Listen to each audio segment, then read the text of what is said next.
Hello guys, কেমন আছেন সবাই? আশা করি ভালো আছেন। আলহামদুলিল্লাহ, আমিও ভালো আছি।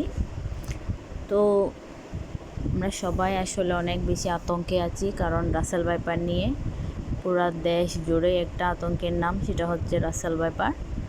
তো বন্ধুরা, শুধু আমরা রাসেল ভাইপারকে নিয়েই আতঙ্কে থাকবো এমন হয় না।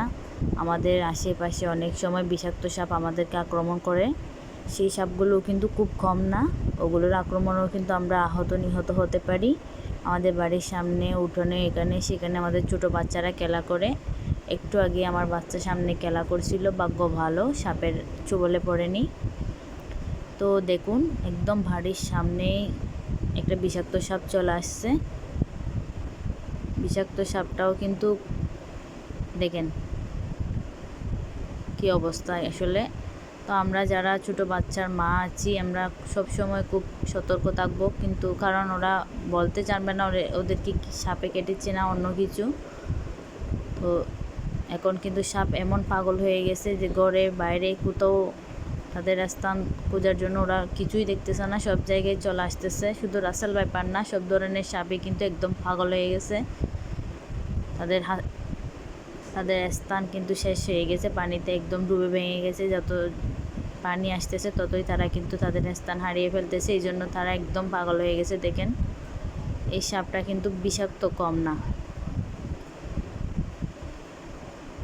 তো আমরা সবসময় সতর্ক থাকবো, আমাদের আশপাশ সবসময় আমরা পরিষ্কার পরিচ্ছন্ন রাখবো। দেখুন,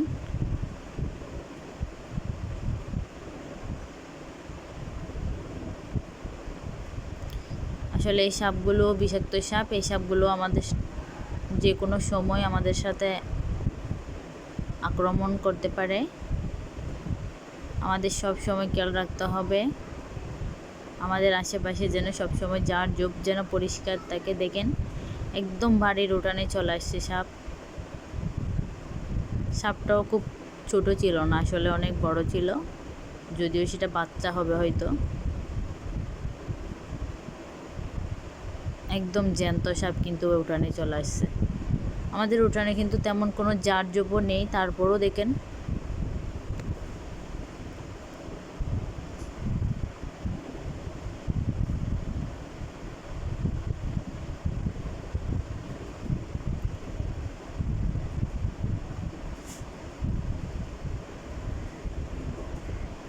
তো বন্ধুরা, আমরা যারা